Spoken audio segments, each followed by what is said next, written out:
தேவ செய்திக்காய் நாம் ஜெபிப்போம். அன்பின் பரலோக பிதாவே, மை துதிக்கிறோம், ஸ்தோத்திரிக்கிறோம். ஆண்டவரே, இந்த நாளிலும் தேவனுடைய கிருபையும் தயவும் எங்களோடு கூட நன்றி செலுத்துகிறோம்.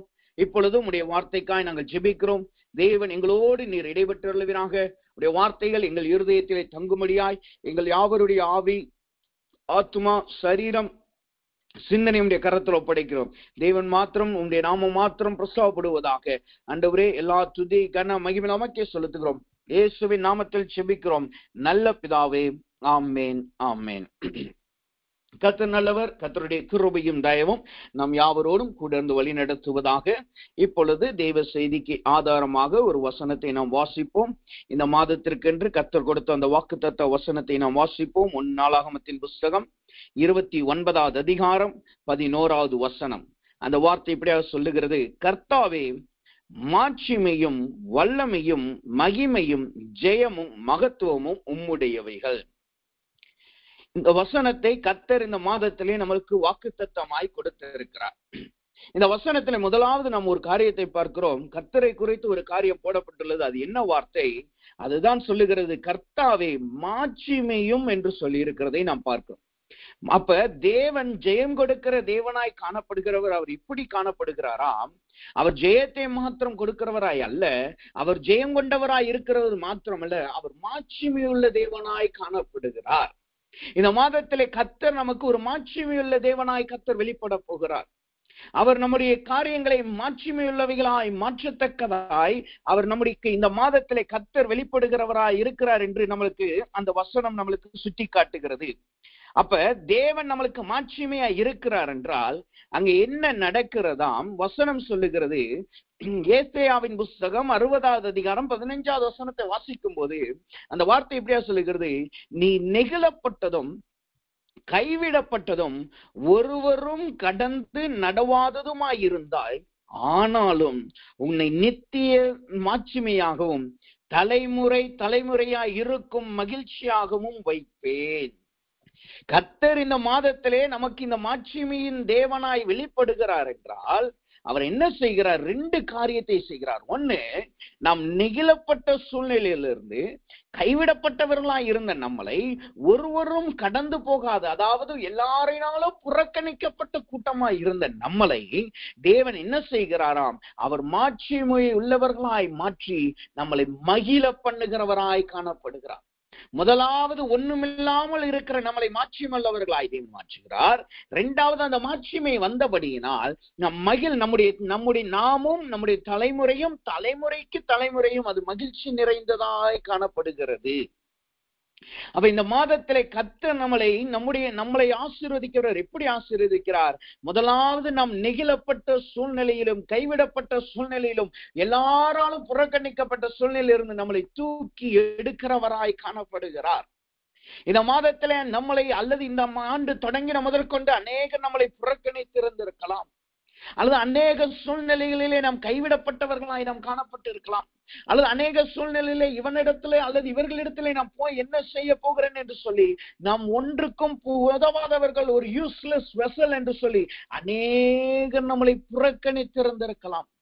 ஆனால் கர்த்தர் என்ன செய்கிறார்? அவர் மாட்சிமை உள்ளவர்களாய் இருக்கிறபடினால் நம்மளை அவர் மாட்சிமை உள்ளவராய் தேவன் மாற்றுகிறார். இந்த மாட்சிமை என்கிற வார்த்தையை நம் எபிரேய மொழிகளில் வைத்து நம்ம மற்ற அர்த்தங்களை பார்த்தோம் என்றால் வசனம் சொல்லுகிறது, அந்த வார்த்தை சொல்லுகிறது, மாட்சிமை என்பது தூக்கி விடுகிறதை காட்டுகிறது. நீங்க எபிரேய மொழியிலே வைத்து அதன் மூலமா அர்த்தங்களை நீங்க பார்க்கும்போது மாட்சிமைக்கு இன்னொரு அர்த்தம் என்னவென்றால் அது தூக்கி விடுதலை காட்டுகிறது.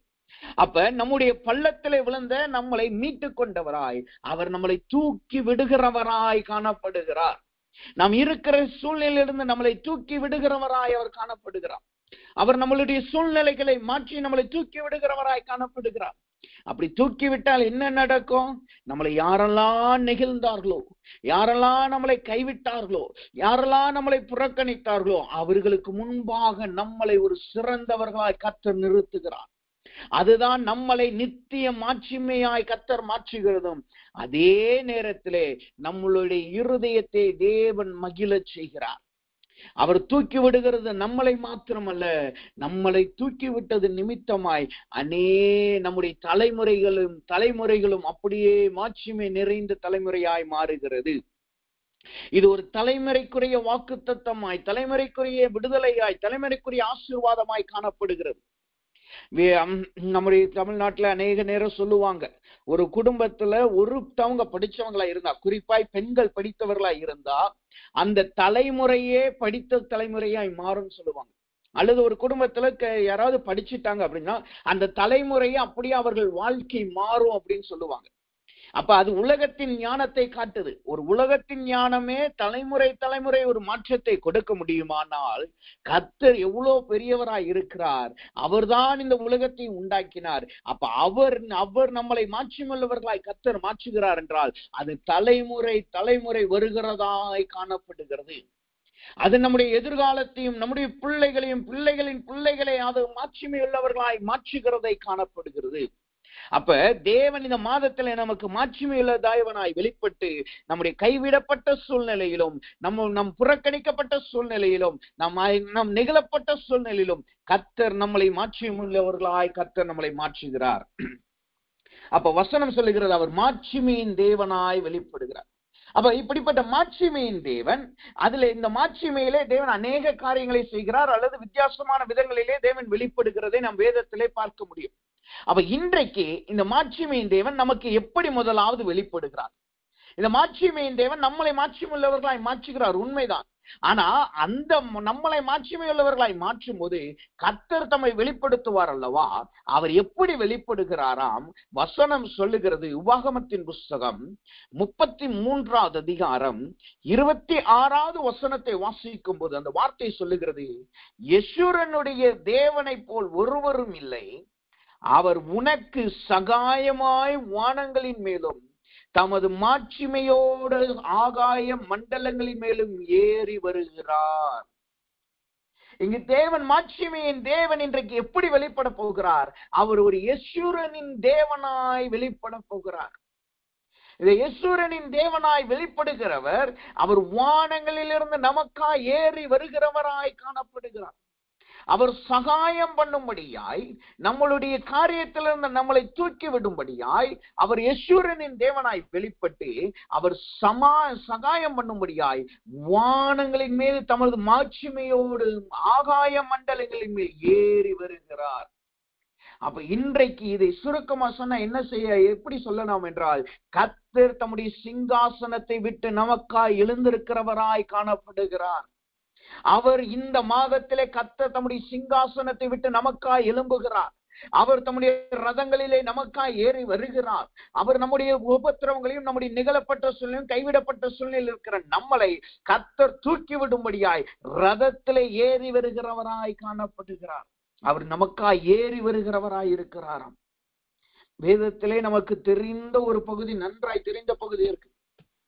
ஒரு வேலைக்காரன், தீர்க்கதரிசியினுடைய வேலைக்காரன் வெளியில வர்றான். வெளியில வந்து கண்கள் திறந்து பார்க்கிறான். காலங்காத்தால வெளியில வருகிறான். வெளியில வந்து கண்களை திறந்து பார்த்தா எதிரிகளுடைய படைகள் நிக்குது. ரதங்களோடும் குதிரைகளோடும் காலார் படைகளோடும் அவர்கள் இந்த தீர்க்கதரிசிக்கு விரோதமா எழுந்து நிற்கிறாங்க. இப்ப இந்த தீர்க்கதரிசி வேலைக்காரன் அதை பார்த்த உடனே பயந்துட்டு போய் அந்த தீர்க்கதரிசியின் இடத்துல சொல்றான். உடனே தீர்க்கதரிசி என்ன சொல்லுகிறான், அவன் நம்ம போய் யுத்தம் பண்ணுவோம் அல்லது நம்ம போய் சரணடைந்துருவோம் சொல்லல. அவன் தீர்க்கதரிசி சொல்லுகிறான், அவர்களோடு இருக்கிறவர், நம்மளில் இருக்கிறவர் பெரியவர், தேவனே இவனுடைய கண்களை திறந்தருளுங்க என்று சொல்றான். அவன் கண்கள் திறந்த உடனே தான் அந்த வேலைக்காரன் பார்க்கிறான். அவர்களை சுற்றி இருக்கிற மலைகளிலும் அவர்களை சுற்றிலும் அக்கினிமயமான ரதங்கள் காணப்படுகிறது. அக்கினிமயமான ரதங்கள் அங்கு காணப்படுகிறது. அப்ப தேவன் என்ன செய்கிறார்? நம்மளை தூக்கி விடுகிறவராய் இருக்கிறார் என்றால் அவர் எப்படி வருகிறார்? அவர் நமக்கு ரதங்களிலே ஏறி வான மண்டலங்களில் நமக்காய் உலாவுகிறவராய் காணப்படுகிறார். அவர் கடலின் மீது நடந்து வருகிறவராய் அல்ல, தம்முடைய அக்கினி ரதங்களிலே ஏறி வருகிறவராய் காணப்படுகிறார்.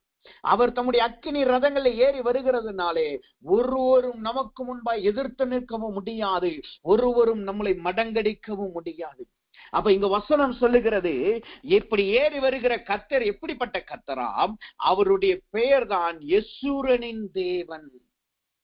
அவர் மாட்சிமையின் தேவன் தான். அவர் நமக்கு மாட்சிமை கொடுக்கிறார். ஆனா அவருக்கென்று ஒரு பெயர் படப்பட்டுள்ளது. அவர் யெகோவா என்று அழைக்கிறோம் அல்லவா, கிறிஸ்து என்று அழைக்கிறோம் அல்லவா, அவர் சர்வ வல்லமையுள்ளவர் என்று அழைக்கிறோம் அல்லவா. அதே போல் இங்கு இருக்கிற தேவனுக்கு ஒரு பெயர் சூட்டப்பட்டுள்ளது. அது என்ன பெயர்? யெசூரனின் தேவன் என்று அழைக்கப்படுகிறது. அப்ப யார் இந்த யெசூரன், அல்லது யாருடைய தேவன், யார் இந்த யெசூரனா? யெசூரன் யார் என்று நாம் வேதத்திலே வாசித்து பார்த்தோம் என்றால், உபாகமத்தின் புஸ்தகம் 33வது அதிகாரம், அதே அதிகாரம் 5வது வசனத்தை வாசிக்கும் போது அந்த வார்த்தை இப்படியா சொல்லுகிறது: ஜனங்களின் தலைவரும் இஸ்ரவேலின் கோத்திரங்களும் கூட்டம் கூடின போது அவர் யெசூரனுக்கு ராஜாவாய் இருந்தார். யெசூரனுக்கு ராஜாவாய் இருந்தார். இது யாரை காட்டுகிறது? இஸ்ரவேல் ஜனங்களை குறித்து காட்டுகிறதை நாம் பார்க்க முடியும். ஏசாயாவின் புஸ்தகம் 44வது அதிகாரத்திலே நாம் வாசித்தோம் என்றால் 2வது வசனத்திலே வாசிக்கும் போது அந்த வார்த்தை சொல்லுகிறது யெசூரனே என்று சொல்லுகிறதை நாம் பார்க்கிறோம். ஏசாயா 44:2 நான் வாசிக்கிறேன். அந்த வார்த்தை இப்படியா சொல்லுகிறது. ஏசாயாவின் புஸ்தகம் 44வது அதிகாரம் 2வது வசனம் இப்படியா சொல்லுகிறது: உன்னை உண்டாக்கினவரும் தாயின் கர்ப்பத்தில் உன்னை உருவாக்கினவரும் உனக்கு துணை செய்கிறோமாகிய கர்த்தர் சொல்லுகிறதாவது, என் தாசனாகிய யாக்கோபே, நான் தெரிந்து கொண்ட யெசூரனே, பயப்படாதே என்று சொல்லுகிறதை நாம் பார்க்கிறோம். இங்கு சொல்லப்படுகிற யாக்கோபு என்பது யாக்கோபை மாத்திரம் குறிக்கல, ஒரு மனிதனை குறிக்கல. அங்கு யாக்கோபுன்னு சொல்லுகிறது யாருன்னா இஸ்ரவேல் ஜனங்களை காட்டுது. யாக்கோபு என்பது யாரை காட்டுகிறது? இஸ்ரவேல் ஜனங்களை. ஏனென்றால் இஸ்ரவேல் ஜனங்கள் யாக்கோபின் மூலமாய் வந்தபடினால், அவர்கள் யாக்கோபின் சந்ததியா இருக்கிறபடினாலும் அவனை யாக்கோபு என்று சில இடங்களிலே கர்த்தர் அவர்களை அழைத்திருக்கிறார். சில இடங்களிலே யாக்கோபை இஸ்ரவேல் என்று கர்த்தர் அழைத்திருக்கிறார். அப்ப வசனம் என்ன சொல்லுகிறது? இந்த யெசூரன் என்பது யாரை காட்டுகிறது? அவர்கள் இஸ்ரவேலின் ஜனங்களை காட்டுகிறது. இஸ்ரவேல் ஜனங்களுக்கு யெசூரன் மாத்திரம் வேதத்துல பெயர் கொடுக்கப்படவில்லை, அவர்களுக்கு இன்னும் சில பெயர்கள் வேதம் சுட்டி காட்டுகிறது. எஸ்தர் புஸ்தகம் 2வது அதிகாரம் 5வது வசனத்துல வாசித்தீங்கன்னா யூதர்கள் என்று அவர்களுக்கு பெயர் போடப்பட்டுள்ளது. அதே நேரத்திலே ஆதியாகமத்தின் புஸ்தகம் 14வது அதிகாரம் 13வது வசனத்தை நீங்க படிச்சு பார்த்தீங்கன்னா அந்த வார்த்தையில எபிரேயர் என்று போட்டு இருக்கிறது. அப்போஸ்தலர் புஸ்தகம் 13வது அதிகாரம் 26வது வசனத்துல வாசித்தீங்கன்னா இஸ்ரவேலர் ஜனங்களுக்கு ஆபிரகாமின் பிள்ளைகள் என்று சொல்லப்பட்டுள்ளது. அதே போல நீங்க செப்பனியாவின் புஸ்தகம் 3வது அதிகாரம் 14வது வசனத்துல வாசித்தீங்கன்னா சீயோன் குமாரத்தி என்று இஸ்ரவேல் ஜனங்களுக்கு இஸ்ரவேலை கர்த்தர் அழைக்கிறதை நாம் பார்க்க முடியும். அதே போல் ஏசாயாவின் புஸ்தகம் 65வது அதிகாரம் 9வது வசனத்தை நாம் வாசித்து பார்த்தோம் என்றால் அந்த வார்த்தையில வசனம் இப்படியாக சொல்லுகிறது, தெரிந்து கொள்ளப்பட்ட ஜனம் என்று சொல்லுகிறதை நாம் பார்க்கலாம். அதே போல இது இஸ்ரவேல் ஜனங்களை கர்த்தர் வாக்குத்தத்தம் பண்ணப்பட்ட ஜனம் என்றும் அழைக்கிறதை நாம் பார்க்கலாம். அதன் வரிசையில தான் கர்த்தர் இஸ்ரவேல் ஜனங்களுக்கு ஒரு பெயரை கொடுக்கிறார், யெசூரன் என்று பெயரை கொடுக்கிறார். அப்ப தேவன் இந்த மாதத்திலே நமக்கு மாட்சிமையின் தேவனாய் இருக்கிறார். அந்த மாட்சிமையின் தேவன் நம்மளுக்கு ஏறி வருகிறவராய் இருக்கிறார். எப்படி ஏறி வருகிறார்? அவர் யெசூரனின் தேவனாய் ஏறி வருகிறவராய் காணப்படுகிறார். அப்ப இந்த யெசூரன் என்றால் என்ன அர்த்தம்? அது இஸ்ரவேல் ஜனங்களை குறிக்கிறது உண்மைதான். பட் ஆனால் அதனுடைய அர்த்தம் என்னவாம்? யெசூரன் என்பது ஆக்சுவலா அது ஒரு கவிதை நடையினுடைய பெயராய் காணப்படுது. அது ஒரு பொயட்ரி நேம். அது ஒரு கவிதையா பேசும்போது சொல்லுவார்கள் அல்லவா, மானே தேனின்னு சொல்லி நம்ம தமிழ் கவிதையில சொல்லுவார்கள் அல்லவா. அதே போல் தேவனுடைய நாமத்திற்கு கவிதை வடிவாய் கொடுக்கப்பட்டதுதான் இந்த யெசூரன் என்கிற பெயர்.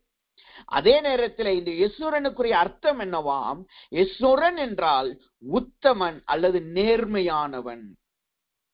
உத்தமன் அல்லது நேர்மையானவன். அப்ப இஸ்ரவேல் ஜனங்களை, தம்முடைய ஜனங்களை கர்த்தர் எப்படி அழைக்கிறார்?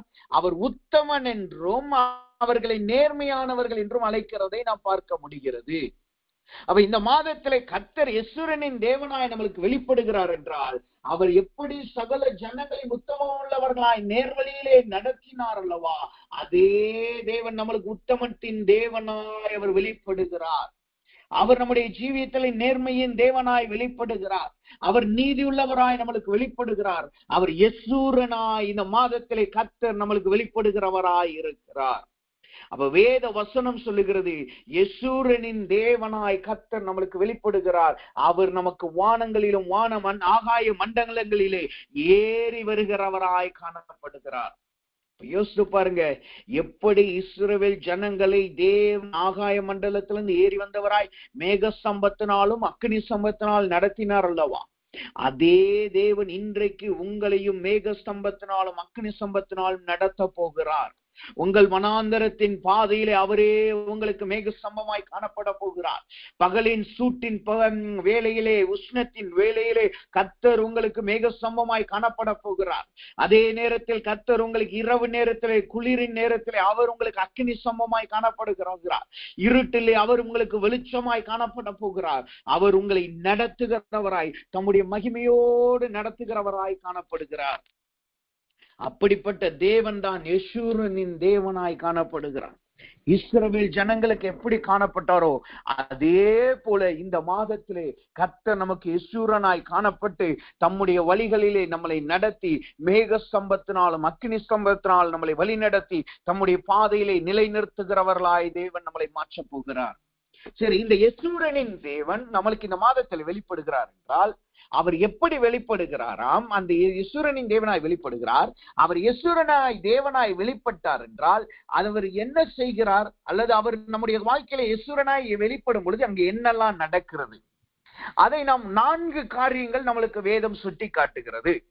அதை ஏசாயாவின் புஸ்தகம் 4வது அதிகாரம் 2வது வசனத்தை வாசித்தோம் என்றால் அந்த வார்த்தை இப்படியா சொல்லுகிறது: உன்னை உண்டாக்கினவரும் தாயின் கற்பத்தில் உன்னை உருவாக்கினவரும் உனக்கு துணை செய்கிறமாய் இருக்கிற கர்த்தர் சொல்லுகிறதாவது. அதே போல் உபாகமத்தின் புஸ்தகம் 33வது அதிகாரம் 26வது வசனத்திலே அவரை போல் ஒருவனும் ஒரு தெய்வமும் இல்லை என்று வசனம் சொல்லுகிறது. அப்ப யெஷூரனின் தேவனாய் நமக்கு கர்த்தர் வெளிப்படுகிறார் என்றால் அவர் ஒருவரும் வெளிப்படாத விதத்திலே கர்த்தர் நம்மளுக்கு வெளிப்படுகிறவராய் இருக்கிறார். அவருக்கு ஒப்பானவர்கள் நம்முடைய ஜீவியத்துல யாருமே இருந்திருக்க முடியாது, யாரும் இருக்கவும் போறதும் கிடையாது. அப்படி ஒருவரும் ஒப்பிட முடியாதவராய் அவர் காணப்படுகிறார். 2வதாக அவர் நம்முடைய ஜீவியத்தில் எப்படி வெளிப்படுகிறாராம்? யெஷூரனாய் நம்மளை உண்டாக்கினவராய் அவர் காணப்படுகிறார். ஏசாயா 44 2வது வசனம் சொல்லுகிறபடி அதே போல நம்முடைய கற்பத்தில் நம்மளை உருவாக்கினவராய் நம்மளுக்கு காணப்படுகிறார். 4வதாக அவர் நம்மளுக்கு எப்படி வெளிப்படுகிறார்? நம்மளோடு துணை நிற்கிறவராய் அவர் காணப்படுகிறார். அப்போ ஒரு மனிதனுடைய வாழ்க்கையிலே கர்த்தர் யெஷூரனாய் வெளிப்பட்டார். ஒரு மனிதனுடைய ஜீவியத்திலே கர்த்தர் யெஷூரனின் தேவனாய் வெளிப்பட்டால் முதலாவது ஒருவரோடும் இல்லாத தேவனாய் அவர் வெளிப்படுகிறார். ஒருவராலும் ஒப்பிட முடியாத தேவனாய் வெளிப்படுகிறார். 2வது அவனை உருவாக்கினவராய் வெளிப்படுகிறார், அவனை உண்டாக்கினவராய் வெளிப்படுகிறார். அதே நேரத்தில் அவனோடு துணை நிற்கிறவராய் காணப்படுகிறார். அப்ப முதலாவது குறிப்பு சொல்லுகிறது அவர் ஒருவராலும் ஒப்பிட முடியாதவராய் காணப்படுகிறார். அவரை போல் ஒருவரும் இல்லை. அப்படின்னா என்ன அர்த்தம்? யாத்ராகமத்தின் புஸ்தகம் 15வது அதிகாரம் 11வது வசனத்தை வாசிக்கும் போது அந்த வார்த்தை எப்படியா சொல்லுகிறது: கர்த்தாவே, தேவர்களில் உமக்கு ஒப்பானவர் யார்? பரிசுத்தத்தில் மகத்துவம் உள்ளவரும் துதிகளில் பயப்படத்தக்கவரும் அற்புதங்களை செய்கிறவருமாகிய உமக்கு ஒப்பானவர் யார்? தேவன் நமக்கு ஒருவராலும் ஒப்பிட முடியாதவராய் கர்த்தர் வெளிப்படுகிறார் என்றால் என்ன அர்த்தம்? அவர் தம்முடைய மகிமையிலே நம்மளோடு வெளிப்படுகிறார். அவர் தம்முடைய பரிசுத்தத்தின் மகத்துவம் உள்ளவராய் நம்மளுக்கு வெளிப்படுகிறார்.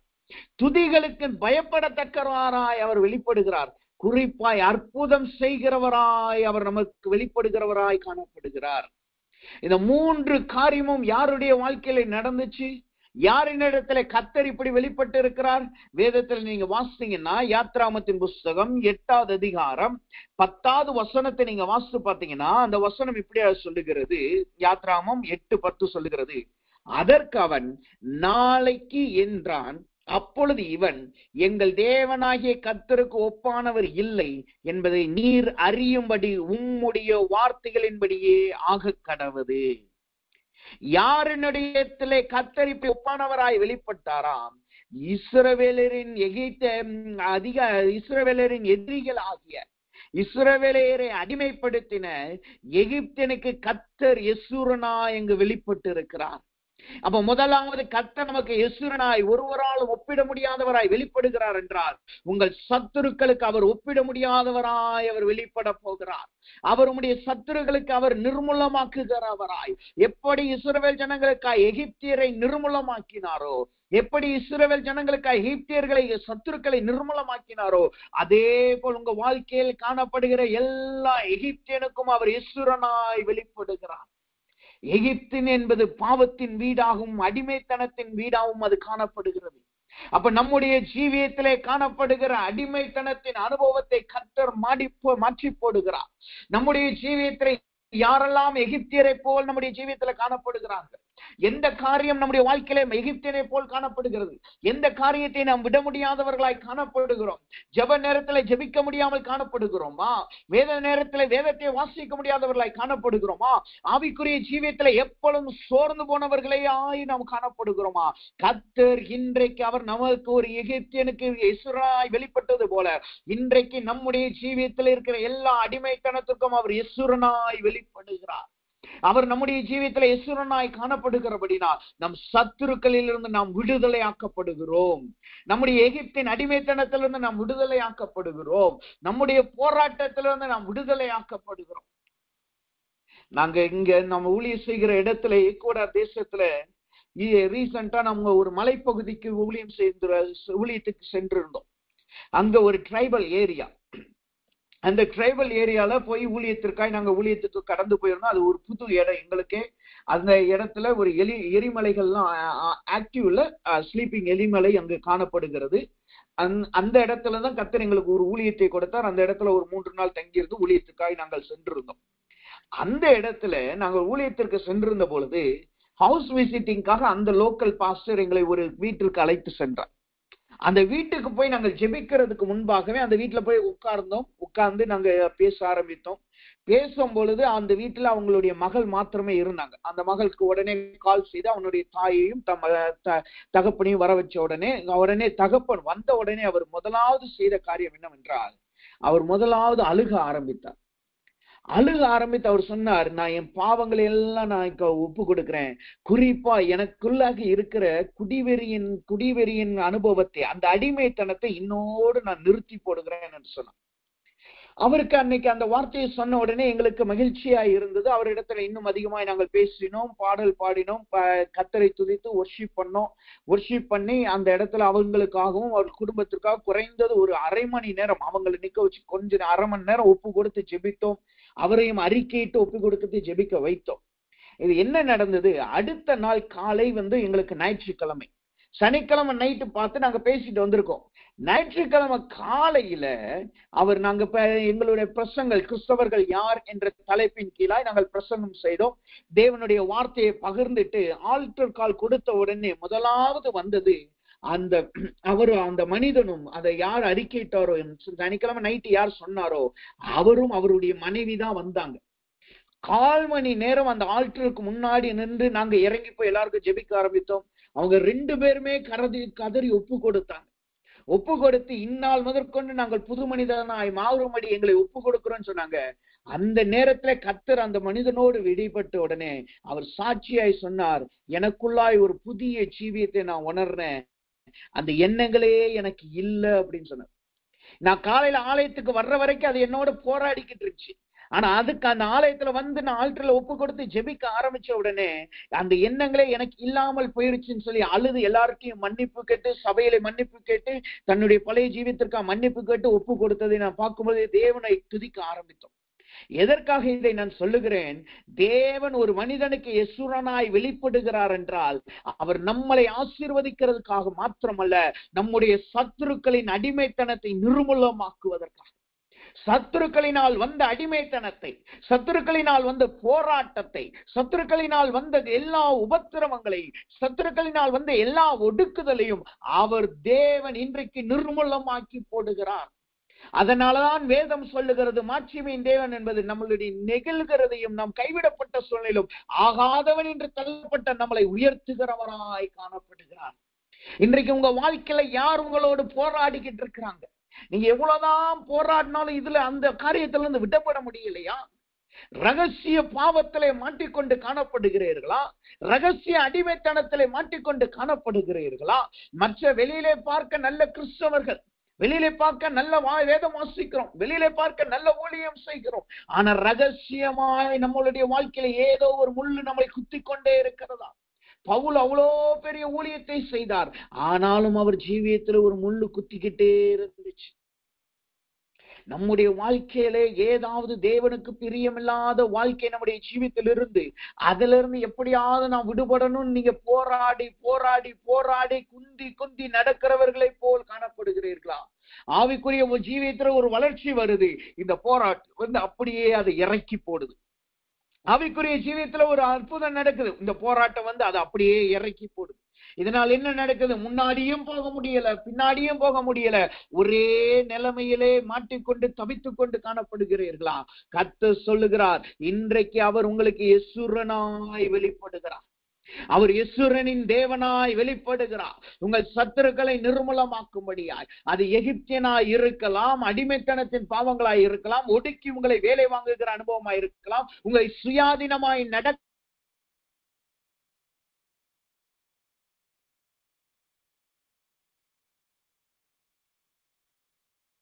நிர்மூலமாக்கி போட்டு கர்த்தர் என்ன செய்கிறார்? கர்த்தருக்கு ஸ்தோத்திரம்.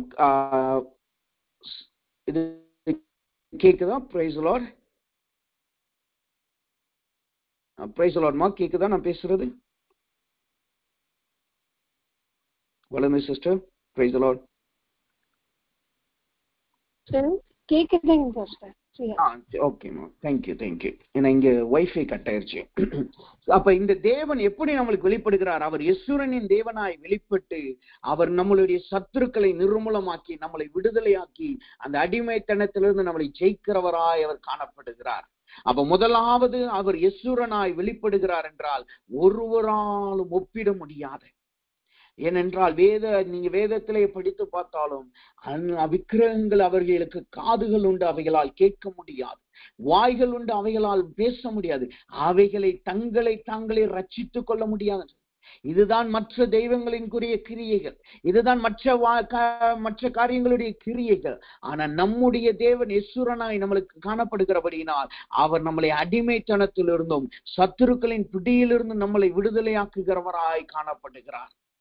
அது என்ன விதமான போராட்டமாய் இருக்கலாம், என்ன விதமான பிரச்சனைகளாய் இருக்கலாம்.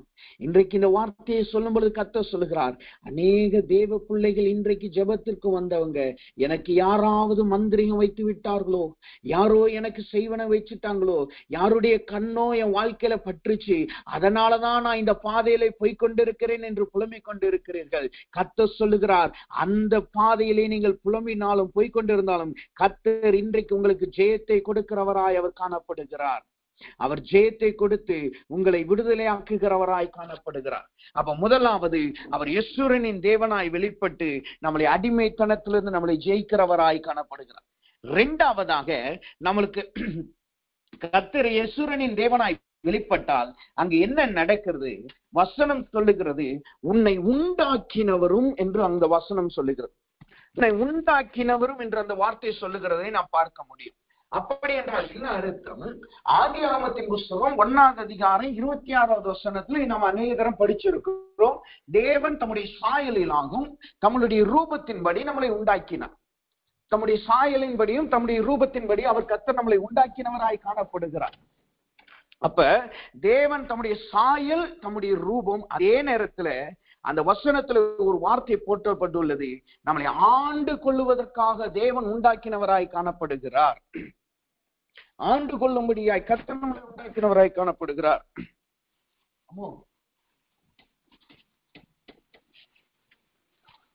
அப்ப அந்த வசனத்தை நான் வாசிக்கிறேன். ஆதியாகமத்தின் புஸ்தகம் 1ஆவது அதிகாரம் 26வது வசனத்தை வாசிக்கும் போது அந்த வார்த்தை இப்படியாக சொல்லுகிறது. ஆதியாகமத்தின் புஸ்தகம் 1ஆவது அதிகாரம் 26வது வசனம், பின்பு தேவன் நமது சாயலாகவும் நமது ரூபத்தின்படியையும் மனுஷனை உண்டாக்குவோமாக, அவர்கள் சமுத்திரத்தையும் மச்சங்களையும் ஆகாயத்து பறவைகளையும் மிருக ஜீவன்களையும் பூமி அனைத்தையும் பூமியின் மேல் ஊறும் சகல பிராணிகளையும் ஆள கடவார்கள் என்றார். தேவன் நம்மளை தம்முடைய சாயலாகவும் தம்முடைய ரூபத்தின் மாடி மாத்திரம் உருவாக்கவில்லை, அவர் நம்மளை ஆளுகிறவர்களாய் கர்த்தர் நம்மளை உண்டாக்கி இருக்கிறார். அப்ப அவர் நமக்கு யெசுரனாய் வெளிப்பட்டு நம்மளை உண்டாக்குகிறவராய் காணப்படுகிறார் என்றால் என்ன? நம்மளை ஆளுகை செய்கிறவர்களாய் நம்மளை உண்டாக்கி இருக்கிறார். நம்மளுடைய வாழ்க்கையிலே நடக்கிற ஒவ்வொரு காரியத்தையும் நாம் ஆளுகை செய்கிறவர்களாய் நாம் காணப்படணும். நம்முடைய வாழ்க்கையில காணப்படுகிற ஒவ்வொரு காரியத்தை குறித்தும், அது உங்க வாழ்க்கையை நடத்துகிறதா இருக்கலாம், அது நம்முடைய ஜெப வேலையா இருக்கலாம், நம்ம ஆவிக்குரிய ஜீவியமா இருக்கலாம், அல்லது நம்முடைய பிள்ளைகளின் ஜீவியமா இருக்கலாம், அல்லது அவர்களுடைய ஆவிக்குரிய ஜீவியமா இருக்கலாம். எதுவா இருந்தாலும் அதை ஆளுகை செய்யும்படியாய் கர்த்தர் நம்மளை உண்டாக்கி இருக்கிறார். நாம் ஆளுகை செய்கிறவர்களாய் நாம் காணப்படணும். அப்படி ஆளுகை செய்கிறவர்களாய் இருந்தால் மாத்திரமே நாம் தேவனால் உண்டாக்கப்பட்டவர்களாகவும் தேவனால் நாம் நடத்தப்படுகிறவர்களாய் நாம் காணப்படுகிறோம். இன்றைக்கு நம்முடைய வாழ்க்கையில அநேக காரியங்களை நம்மளால் ஆளுகை செய்ய முடியல. அநேக நேரம் நம்முடைய ஆசையை கூட நம்மளால் ஆளுகை செய்ய முடியல. ஒரு சின்ன காரியம் கூட நம்மளை ஆளுகை செய்கிறதா இருக்கு. நாம் அதை ஆளுகை செய்ய முடியாதவர்களாய் நாம் காணப்படுகிறோம். ஆனா வேதம் என்ன சொல்லுகிறது? பூமி அனைத்திலும் இருக்கிற எல்லாவற்றையும் நாம் ஆளுகை செய்வோம். அப்ப பூமியில இருக்கிற நாம் பூமிக்குரிய அந்த காரியத்தை நாம் ஆளுகை செய்யணும் அல்லவா? நம்முடைய வாழ்க்கையில வருகிற போராட்டங்களை நாம் ஆளுகை செய்யணும் அல்லவா? நம்முடைய வாழ்க்கையில் இருக்கிற எந்த பிரச்சனை வந்தாலும் அதை ஆளுகை செய்யறதா இருக்கணும் அல்லவா? ஆனா நாம் எப்படி காணப்படுகிறோம்? ஒரு போராட்டம் வந்த உடனே, ஒரு காரியம் வந்த உடனே, ஒரு பிரச்சனைகள் வந்த உடனே, அல்லது பணத்தின் காரியத்திலே, ஊழியத்தின் காரியத்திலே, அல்லது ஆவிக்குரிய ஜீவியத்திலே நாம் ஆளுகை செய்யப்படுகிறவர்களாய் இருக்கிறோம் அல்லவா? ஆனா கர்த்தர் என்ன செய்கிறார்? அவர் நமக்கு யெசுரனின் தேவனாய் வெளிப்படுகிறவர், நம்மளை ஆளுகை செய்கிறவர்களாய் கர்த்தர் இந்த மாதத்திலே நம்மளை மாற்றுகிறார். அப்ப இன்றைக்கு தேவ சமூகத்துல வந்திருக்கிற நாம் இதுவரைக்கும் நம்மளால் எதையும் ஆளுகை செய்ய முடியாதவர்களாய் காணப்பட்டோம் என்றால், இப்பொழுது கர்த்தரிடத்துல சொல்லுங்க, ஆண்டவரே என் ஜீவியத்துல எல்லாவற்றையும் நான் ஆளுகை செய்யணும். இந்த ஆளுகையானது எப்படி நம்மளுக்கு கொடுக்கப்படுகிறது?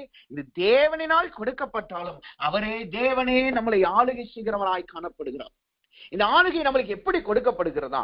எரேமியாவின் புஸ்தகம் 27வது அதிகாரம், எரேமியாவின் புஸ்தகம் 27வது அதிகாரம் 5வது வசனத்தை நீங்க வாசித்து பார்த்தீங்கன்னா அந்த வார்த்தை எப்படி சொல்லுகிற? 27வது அதிகாரம் 5வது வசனத்தை நான் வாசிக்கிறேன். நான் பூமியையும் மனுஷனையும் பூமியின் மேல் உள்ள மிருக ஜீவன்களையும் என் மகா பலத்தினாலும் ஓங்கின புயத்தினாலும் உண்டாக்கினேன், எனக்கு இஷ்டமானவனுக்கு அதை கொடுக்கிறேன் என்றார். என்னுடைய மகா புயத்தினாலும் மகா பலத்தினாலும் ஓங்கின புயத்தினாலும் நான் உண்டாக்கினேன். அப்ப இந்த காரியம் நம்மளுக்கு எப்படி, இந்த ஆளுகை நம்மளுக்கு கிடைக்கிறது? அது தேவனுடைய இஷ்டத்தின்படி நம்மளுக்கு கொடுக்கப்படுகிறதா இருக்கிறது. நாம் ஆளுகை செய்கிறவர்களாய் காணப்படணும்னா, தேவனுக்கு உகந்தவர்களாய் நாம் வாழும் பொழுது கர்த்தர் அந்த ஆளுகையை நம்மளுக்கு கொடுக்கிறார். அதைத்தான் வேத வசனம் சொல்லுகிறது. அவருடைய மகா புயத்தை நம்மளுக்கு கொடுக்கிறார், மகா பலத்தை நம்மளுக்கு கொடுக்கிறார், ஓங்கின புயத்தை நம்மளுக்கு கொடுக்கிறவராய் காணப்படுகிறார். அதை பெற்றவர்களாய் நாம் காணப்படும் பொழுது நாம் தேவனுடைய ஜனமாய் காணப்படுகிறோம். நாம் அநேகத்தை ஆளுகை செய்கிறவர்களாய் நாம் காணப்படுகிறோம். இதை மனிதனுக்கு கர்த்தர் கொடுத்திருக்கிறார் என்று வேத வசனமே நம்மளுக்கு சுட்டி காட்டுகிறதை நாம் பார்க்க முடியும்.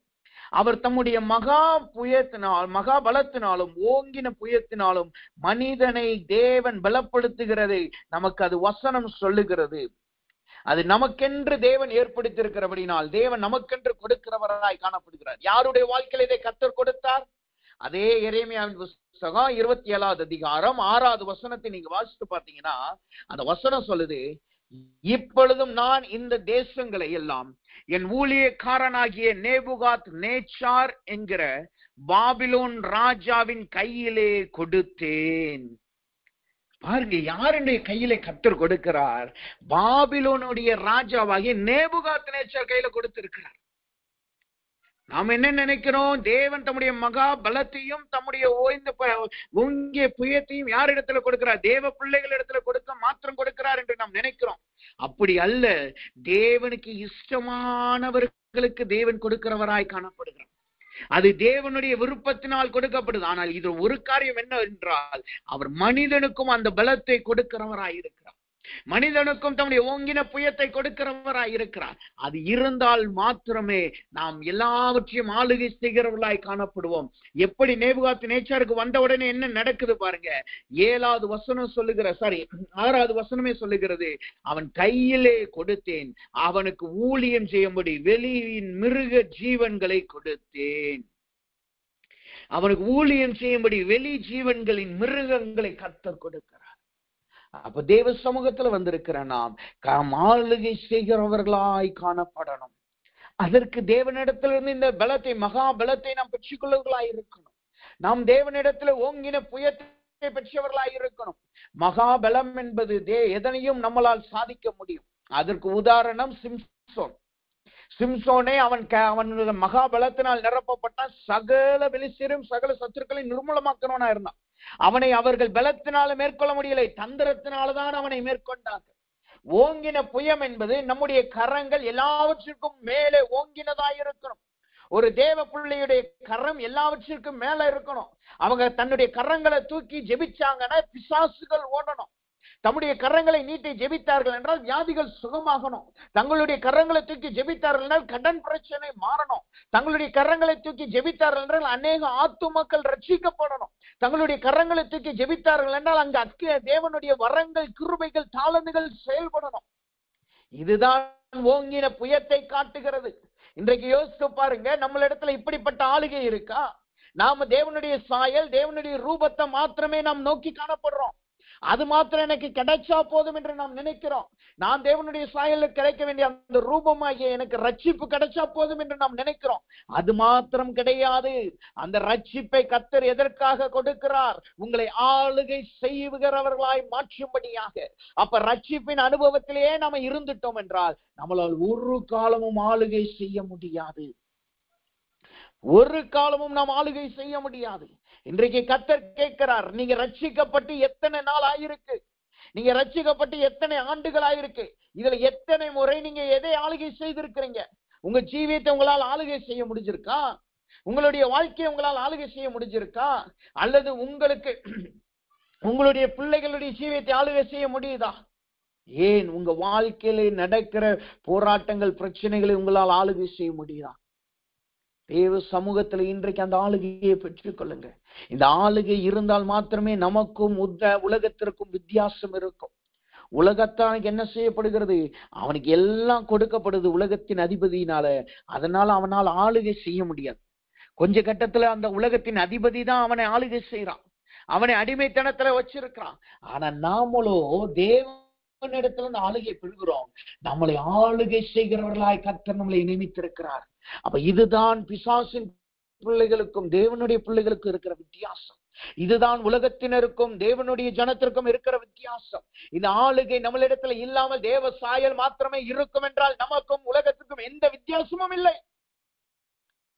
நம்ம அநேக நேரம் யோசிக்கிறோம், நான் ரட்சிக்கப்பட்டிருக்கேன், ஆனா நான் ரட்சிக்கப்பட்டாலும் நான் உலக மனுஷனை போலதான் நான் வாழ்றேன். அவனுக்கு வர்ற வியாதி எனக்கு வருது. நான் திரும்ப திரும்ப பாவத்துல விழுகிறேன், அவனும் பாவத்துல விழுகிறான். அவன் கடன் வாங்குறான், நானும் கடன் வாங்குறேன். அவன் பிரச்சனையில மாட்டிக்கிறான், நானும் பிரச்சனையில மாட்டிக்கிறேன். உலகத்தான் என்ன கருத்து செய்யறான், அதே போல நானும் செய்கிறேனே. நான் ரட்சிக்கப்பட்டதான வித்தியாசம் என்ன? நான் ரட்சிக்கப்பட்டதுக்காக என்னை கர்த்தர் வேறு மனுஷனாய் மாற்றுவதற்கான அடையாளம் என்ன? அதுதான் இந்த ஆளுகை. நம்ம இந்த ஆளுகையை பெற்ற மாத்திரத்துலதான் நம்ம ஆளுகை செய்கிற வேறு மனுஷர்களாய் நாம் மாறுகிறோம். சவுலினுடைய ஜீவியத்தில் இது நடந்தது. அவன் சாமுவேல் சொல்லுகிறான், நீ போகிற வழியிலே தீர்க்கதரிசிகளை பார்ப்பாய், அவர்களோடு சேர்ந்து தீர்க்கதரிசனம் உரைப்பாய். கர்த்தருடைய ஆவி உன்னில் இறங்கும், நீ வேறு மனுஷனாய் மாறுவாய். இன்றைக்கு எத்தனை பேர் நாம் வேறு மனுஷர்களாய் மாறி இருக்கிறோம்? யோசித்து பார்ப்போம். உலகத்தான் செய்கிறதையே நாம் செய்து கொண்டிருந்தால், உலகத்தான் வாழ்றதை போலயே நாம் வாழ்ந்துகிட்டு இருந்தா, அந்த ரட்சிப்பின் குழந்தையின் அனுபவத்திலேயே நாம் இருந்தோம் என்றால் கர்த்தர் சொல்லுகிறார், இனிமேல் அப்படிப்பட்ட காரியம் உங்கள் ஜீவியத்தில் இருக்கக்கூடாது. நீங்கள் தேவனுக்குள்ளாய் வளரணும், நீங்க தேவனுக்குள்ளாய் ஆளுகை செய்கிறலாய் இருக்கணும். வேதம் அதான் சொல்லுகிறது, நம்மளை ராஜாக்களும் ஆசாரியர்களுமாய் கர்த்தர் அழைத்திருக்கிறார். நாம் அந்த ராஜாக்கள் ஆசாரியர்களை நம்மளை பரலோகம் போகும்போது மரித்த பின்பு கொடுக்கிறார் என்று வசனம் சொல்லுகிறது. ஆனா பூமியில் இருக்கும் பொழுது இந்த பூமியில் இருக்கிற எல்லாவற்றையும் கர்த்தருடைய பலத்தினால் நாம் ஆளுகை செய்கிறோம். இன்றைக்கு தேவ சமூகத்துல வந்திருக்கிற நாம் தேவனிடத்துல அந்த பலத்தை பெற்றுக்கோங்க. தேவனிடத்துல இருந்து அந்த வல்லமையை பெற்றுக்கோங்க. ஆண்டவரே, உம்முடைய மகா பலன் எனக்கு வேண்டும் கர்த்தாவே, உம்முடைய ஓங்கிய புயம் எனக்கு வேண்டும் கர்த்தாவே என்று கேளுங்க. என் வாழ்க்கையில என்ன நடந்தாலும் நான் அதை ஆளுகை செய்யணும். என் பிள்ளைகள் அவர்களுடைய வாழ்க்கையை ஆளுகை செய்யணும். அவர்கள் உலகத்தில் அடிமைகளா இருக்கக்கூடாது. உலகத்தின் போராட்டத்தை ஜெயிக்கிறவர்களா இருக்கணும். இச்சையின் அனுபவங்களை ஜெயிக்கிறவர்களா இருக்கணும். கடன் பிரச்சனைகளை ஜெயிக்கிறவர்களா இருக்கணும். நான் ஆளுகை செய்கிறவனாய் அழைக்கப்பட்டிருக்கிறபடினால் நான் ஆளுகை செய்தாகணும் என்று சொல்லுங்க. நாம் ராஜாக்களுடைய பிள்ளைகள். நாம் எல்லாவற்றையும் ஆளுகை செய்கிறவர்களாய் காணப்படணும். இதுதான் உலகத்திற்கும் தேவனால் ரட்சிக்கப்பட்டிருக்கிற வித்தியாசம். இனிமே உங்க வாழ்க்கையில இப்படிப்பட்ட ஒரு கேள்வி வரக்கூடாது. நான் ரட்சிக்கப்பட்டுட்டேன், ஆனா ரட்சிக்கப்பட்ட பின்பும் எனக்கு என்ன வித்தியாசம் இருக்கு, ரட்சிக்கப்பட்டதுனால என்ன வித்தியாசம் எனக்கு வந்துருச்சு என்று நாம் கேட்க கூடாது. ஏனென்றால் கர்த்தர் இன்றைக்கு சொல்லுகிறார், நீங்க ரட்சிக்கப்பட்டீங்கன்னா கர்த்தர் உங்களை ஆளுகை செய்கிறவர்களாய் தேவன் உங்களை மாற்றுகிறார். அவர் பூமியிலே நீங்க ஆளுகை செய்யலாம். அதனாலதான் வேதம் சொல்லுது, நீங்க பூமியிலே ஆளுகை செய்தீர்கள் என்றால் பரலோகத்திலும் தேவனோடு ஆளுகை செய்கிறவர்களாய் நீங்கள் காணப்படுவீர்கள். பூமியிலே ஆளுகை செய்களாய் இருந்தீர்கள் என்றால் பரலோகத்திலே தேவனுக்காய் ஆளுகை செய்களாய் காணப்படுவீர்கள். தாவீது ஆடு மேய்க்கிறவனாய் இருந்தான். அந்த தாவீதை தான் கொண்டு போய் தேவனுடைய நகரமாகிய பரிசுத்த நகரமாகிய தாவீதின் நகரமாகிய எருசலேமையும் அதனுடைய சுற்றுப்புறங்களையும் ஆளுகை செய்கிறவனாய் காணப்பட்டான். மோசே ஆடுகளை மேய்க்கிறவனாய் இருந்தான். அந்த மோசையை தான் கர்த்தர் கொண்டு போய் எகிப்தியர் ஆளுகை செய்கிறவனாயும் இஸ்ரவேல் ஜனங்களை ஆளுகை செய்து நடத்துகிறவனாயும் காணப்பட்டான். இன்றைக்கு கர்த்தர் சொல்லுகிறார், நீங்க ஆடுகள் மேய்க்கிற அனுபவத்திலே இருந்து விடக் கூடாது.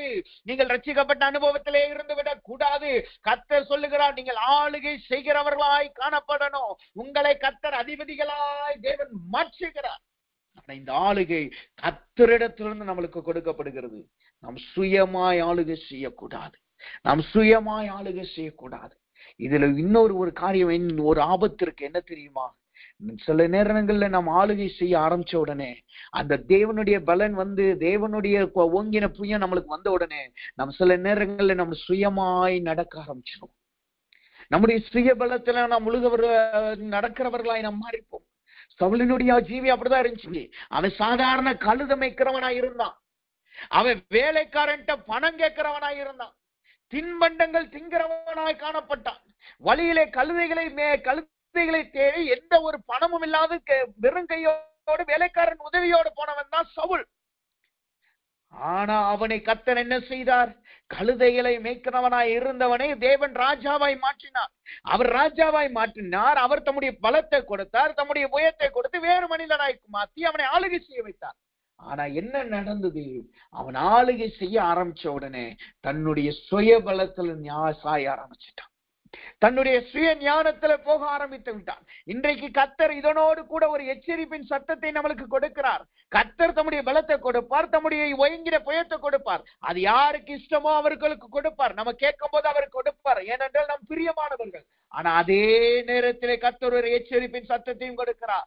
நீங்க அந்த பலத்தையும் புயத்தையும் வாங்கிட்டு நம்முடைய சுய ஞானத்திலே நாம் ஓடக்கூடாது.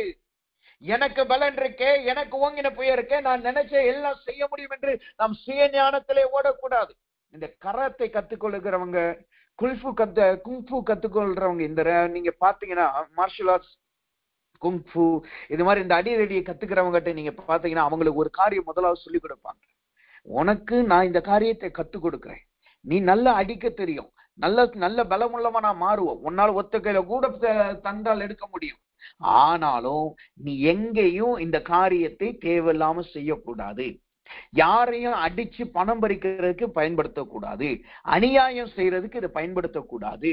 இந்த கலையின்படி நல்ல விஷயத்துக்கு மாத்திரம் நீ பயன்படுத்தும், உன்னுடைய தற்காப்புக்கு மாத்திரம் தான் அது இருக்கணும் என்று அங்க சொல்லுவாங்க. அதே போலதான் தேவ வார்த்தை இன்னைக்கு நம்மளுக்கு கற்றுக் கொடுக்குது. ஆளுகை பெறுறது நல்லது, ஆனா அதுலயே ஒரு டேர்ம்ஸ் அண்ட் கண்டிஷனோடு அது வருது. அது என்ன? நாம் ஆளுகை பெற்ற பின்போம் தேவனுடைய பலத்தோடு நாம நடக்கணும். ஆளுகையை பெற்ற பின்பும் தேவன் நடத்துகிற வழியிலே நாம் நடக்கணும். தேவன் சொல்லுகிற பாதையிலே நாம் போகிறவர்களாய் காணப்படணும். இந்த ஆளுகையை கொடுக்கிறது தான் யெஷூரனின் தேவனாய் காணப்படுகிறார். இன்றைக்கு கர்த்தர் உங்களுக்கு மாட்சிமையாய் உங்களை மாற்றி மாற்றுகிறார் என்றால், உங்களுக்கு யெசுரனின் தேவனாய் வெளிப்படுகிறார் என்றால், அவர் உங்களை சாயலின்படியும் ரூபத்தின்படி மாற்றி அப்படியே உங்கள் ரட்சிப்பின் அனுபவத்தோடு விட்டு விடுகிற தேவன் அல்ல, அவர் உங்களை ஆளுகை செய்கிறவர்களாய் உங்களை மாற்றுகிறார். நீங்கள் பூமியை ஆளுகை செய்வீர்கள், பூமியில் உள்ள எல்லாவற்றையும் ஆளுகை செய்வீர்கள், பூமியில் உள்ள எல்லா போராட்டங்களையும் நீங்கள் மேற்கொள்ளுகிறவர்களாய் காணப்படுவீர்கள். மூன்றாவதாக, யெசுரன் என்றால் யார்? அவர் என்ன செய்கிறார்? இஸ்ரவேலின் தேவனாய் கர்த்தர் நம்மளுக்கு வெளிப்படுகிறார் என்றால் அங்க என்ன நடக்குது? அவர் நம்மளை தாயின் கர்ப்பத்திலே நம்மளை உருவாக்கினார். தாயின் கர்ப்பத்திலே நம்மளை உருவாக்கினார். ஏசாயாவின் புஸ்தகம் 49வது அதிகாரம், ஏசாயாவின் புஸ்தகம் 49வது அதிகாரம் 1-5 வரைக்கும் நம்ம படிச்சு பார்த்தோம் என்றால், இந்த தாயின் கற்பத்தில் உருவாகிறதை குறித்து அந்த வசனம் நம்மளுக்கு விளக்கம் கொடுக்கிறது. என்ன வார்த்தை சொல்லுகிறது? 49:1 மற்றும் 5வது வசனத்தை வாசித்து பார்த்தீங்கன்னா அந்த வார்த்தை சொல்லுகிறது, தீவுகளே எனக்கு செவி கொடுங்கள், தூரத்தில் இருக்கிற ஜனங்களை கவனிங்கள், தாயின் கற்பத்தில் இருந்தது முதல் கர்த்தர் என்னை அழைத்து நான் என் தாயின் வயிற்றில் இருக்கையில் என் நாமத்தை பிரஸ்தாபப்படுத்தினார். 5வது வசனம் எப்படியா சொல்லுகிறது? ஏசாயா 49:5 சொல்லுகிறது, யாக்கோபே தம்மிடத்தில் திரும்பும்படி நான் தாயின் கற்பத்தில் இருந்த முதல் கர்த்தர் தமக்கு தாசனாக என்னை உருவாக்கினார். இஸ்ரவேலோ சேராதே போகிறது, ஆகிலும் கர்த்தருடைய பார்வையில் கனம் அடைவேன், என் தேவன் என்னை பலனாயிருப்பார். தேவன் நம்மளை தாயின் கற்பத்திலே உருவாக்குகிறார் என்றால் என்ன அர்த்தம்? அவர் நாம பிறக்கும் பொழுதே தாயின் கருவிலே இருக்கும் பொழுதே நம்மளை உருவாக்கினார்னா என்ன அர்த்தம்? அவர் சொல்லுகிறார், நம்மளை அவர் அழைக்கிறவராய் காணப்படுகிறார்.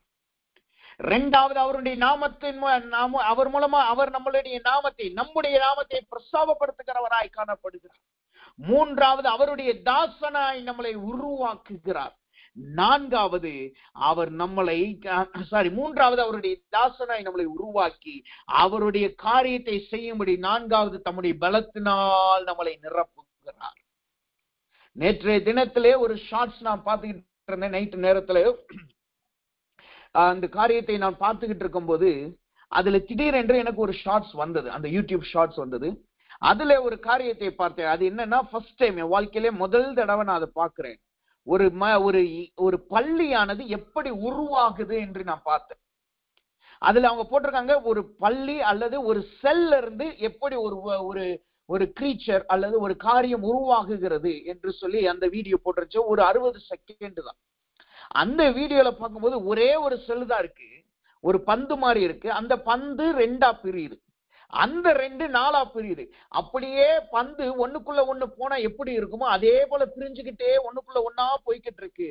கொஞ்ச நேரத்துல அந்த பந்து அப்படியே ஒரு பெரிய பாலா மாறுது. அந்த பெரிய பால் அரவட்டமா மாறுது. அந்த அரவட்டம் அப்படியே ஒரு நீளமான ஒரு இதா மாறுது. அதுக்கப்புறம் தான் அந்த பள்ளியினுடைய அடையாளமாகிய கருப்பு செல்கள் அங்க வர ஆரம்பிக்குது. கொஞ்ச நேரத்துல பார்த்தா அந்த வீடியோ முடியும் போது அந்த பள்ளியே அது முளைச்சது அந்த பையிலிருந்து, அந்த பால் பையிலிருந்து அது வெளியிலே வருகிறதை நான் பார்த்தேன். அதை பார்க்கும்போதுதான் கர்த்தருடைய உருவாக்குதல் எவ்வளவு ஆச்சரியமா இருக்கு. சாதாரண ஒரு சொல், நான் நிறைய தடவை கேள்விப்பட்டிருக்கேன், ஒரு செல்லின் மூலமாக தான் மனிதன் உருவாகும். மனிதன் அப்படியே பல செல்களினாய் உருவாக்கப்பட்டுதான் மனிதனாய் வெளியில வர்றோம் என்று நான் படிச்சிருக்கிறேன். ஆனா அந்த வீடியோ பார்க்கும்போது அது கர்த்தருடைய கிரியை, அந்த உருவாக்குதல், அந்த கிரியை அது எவ்வளவு ஆச்சரியமா இருக்கு. சாதாரண ஒரு சின்ன பால் மாதிரிதான் இருக்கு, அதுல இருந்து ஒரு உருவத்தையே தேவன் உருவாக்குகிறார். இப்ப யோசித்து பாருங்க, நம்ம தாயின் கருவுல ஒரு சின்ன செல்லா தான் இருந்தோம், ஒரு சின்ன ஒரு செல், கண்ணுக்கு கூட புலப்படாத செல். ஆனா அந்த நேரத்திலே கர்த்தர் நம்மளை உருவாக்கி இருக்கிறார். அந்த நேரத்திலே கர்த்தர் நம்மளை அழைத்திருக்கிறார். அந்த நேரத்திலே நம்முடைய நாமத்தை பிரஸ்தாபப்படுத்தி இருக்கிறார். அந்த நேரத்திலே கர்த்தர் தமக்கென்று நம்மளை தெரிந்து கொண்டு இருக்கிறார். அந்த நேரத்திலேயே கர்த்தர் நம்மளை பலப்படுத்தியும் இருக்கிறார். யோசித்து பாருங்க, இது எவ்வளவு ஆச்சரியமான விஷயம். தாயின் கற்பத்திலே சொல்லுவாங்க 3 மாசம் அறிஞ்ச பிறகுதான் வந்த பிறகுதான் அந்த வயிற்றுல வித்தியாசம் தெரியும், அதுக்கப்புறம் தான் கர்ப்பமானவர்கள் என்று வெளியிலேயே தெரியும் சொல்லுவாங்க. 45 நாளைக்கு அப்புறம் தான் அல்லது 1 மாசத்துக்கு அப்புறம் தான் கருவுற்று இருக்காங்கன்னே சொல்லி தெரியும் என்று, தாய்க்கே தெரியும் என்று சொல்லுவாங்க. ஆனா கர்த்தருக்கு எப்ப தெரியுது? 45 நாளைக்கு முன்னாடியே ஒரு நாள் உருவாக்கப்படும் பொழுதே கர்த்தர் நம்மளை அங்க தெரிந்து கொள்ளுகிறார். அப்ப யோசித்து பாருங்க, இன்னைக்கு நம்ம போராட்டத்தை பார்த்துட்டு, இன்னைக்கு நம்ம வாழுகிற வாழ்க்கையை பார்த்துட்டு நம்ம என்ன நினைக்கிறோம்? கர்த்தர் என்னை பார்க்கல, கர்த்தர் என்னை தெரிந்து கொள்ளல, கர்த்தர் என்னை நடத்தல, தேவன் என்னோடு இருந்தா இப்படி நடக்குமா என்று நாம் யோசிக்கிறோம். ஒன்றை நாம் உறுதிப்படுத்திக் கொள்ளணும், கர்த்தர் நம்மளை தம் தாயின் கருவிலே உருவாகும் பொழுதே நம்மளை தெரிந்து கொண்டு விட்டார். அவர் தாயின் கருவிலே உருவாகும் பொழுதே நம்மளை அழைத்திருக்கிறார். அப்பயே நாம எப்படி இருப்போம், எவ்வளவு ஹைட்ல இருப்போம், எவ்வளவு என்ன செய்வோம் என்று அவர் நினைவு கொண்டவராய் காணப்படுகிறார். அதை தெரிந்து கொண்டவராய் அவர் காணப்படுகிறார்.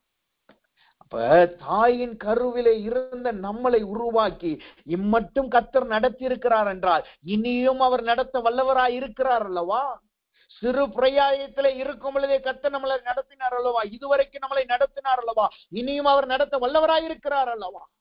அப்ப தேவன் நம்மளை கற்பத்திலே உருவாக்கினார் என்றால் அவர் முதலாவது நம்மளை அழைக்கிறார், மனிதன் என்று அவர் அழைக்கிறார். இது உலகத்தின் அழைப்பை காட்டுகிறது.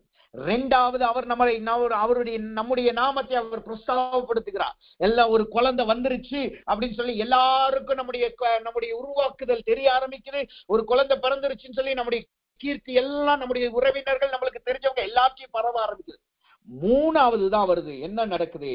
கர்த்தர் நம்மளை அவருடைய தாசனாய் அழைக்கிறார், தாசனாய் உருவாக்குகிறார். இந்த உருவாக்குதல் என்பது எதை காட்டுது? இதுதான் ஆவிக்குரிய உருவாக்குதல்.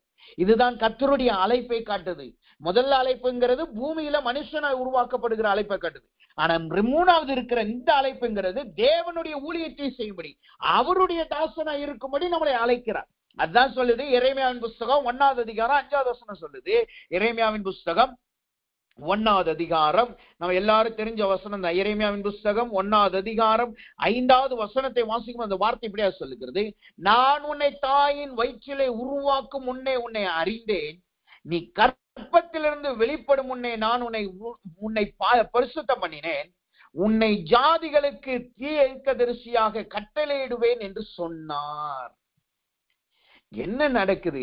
அவர் நம்மளை அவருடைய தாசனாய் தேவன் உருவாக்குகிறார் என்றால் என்ன அர்த்தம்? அவர் நம் கற்பத்திலிருந்து வெளிப்படும் முன்னே நம்மளை பரிசுத்தம் பண்ணி இருக்கிறார். அவர் நம்மளை கற்பத்திலிருந்து வெளிப்படும் முன்னே நம்மளை ஜாதிகளுக்கு தீர்க்கதரிசிகளாய், அவருடைய அழைப்பை கொடுத்தவர்களாய் தேவன் நம்மளை மாற்றி இருக்கிறார்.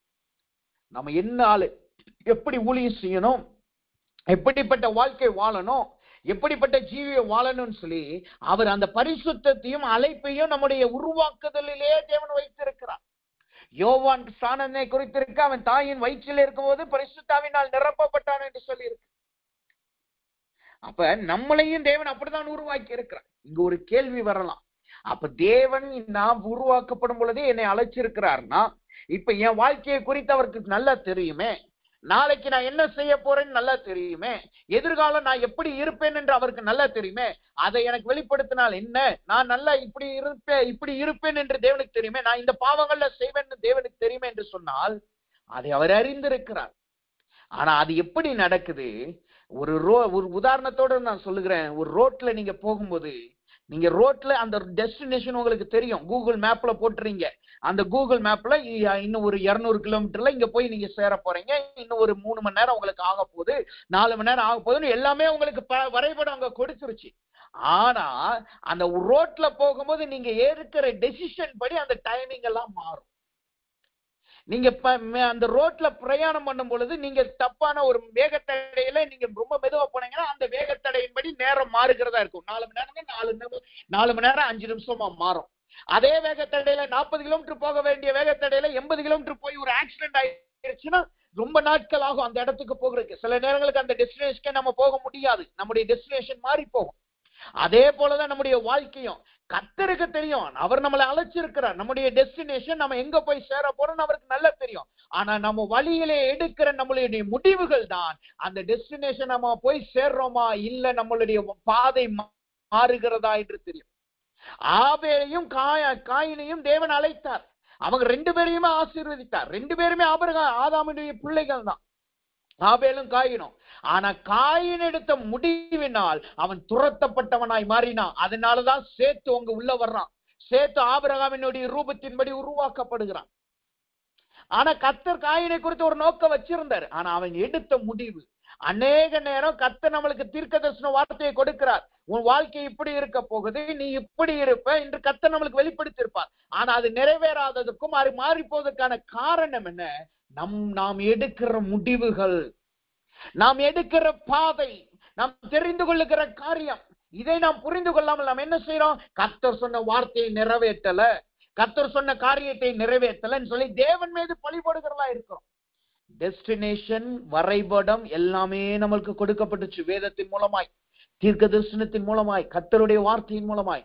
ஆனா அந்த பாதையில போகும் பொழுது இந்த வேதத்தை வைத்து, இந்த கைட்லைன்ஸை வச்சு நீங்க போனீங்கன்னா அந்த டெஸ்டினேஷனை உங்களால நேர்த்தியாய் பிடிக்க முடியும். ஆனா அதுல நீங்கள் தவறும் பொழுது அந்த பாதையிலே விட்டு நீங்க ஓடுகிறவர்களாய் காணப்படுவீங்க.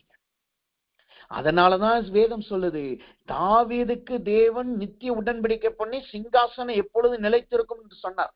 ஆனா சாலமோன் செய்த பாவத்தினால அங்கு 2 கூட்டமா பிரியிறாங்க, அங்கு சிங்காசனம் முறிந்து போகிறது. ஆனா என்ன நடக்குது? அதே வார்த்தை இங்க மத்தேயின் புஸ்தகத்துல நிறைவேறுது. நான் அவன் சிங்காசனத்தை உறுதிப்படுத்துவேன் என்று கர்த்தர் இயேசுவின் பிறப்பின் மூலமாய் செய்கிறார்.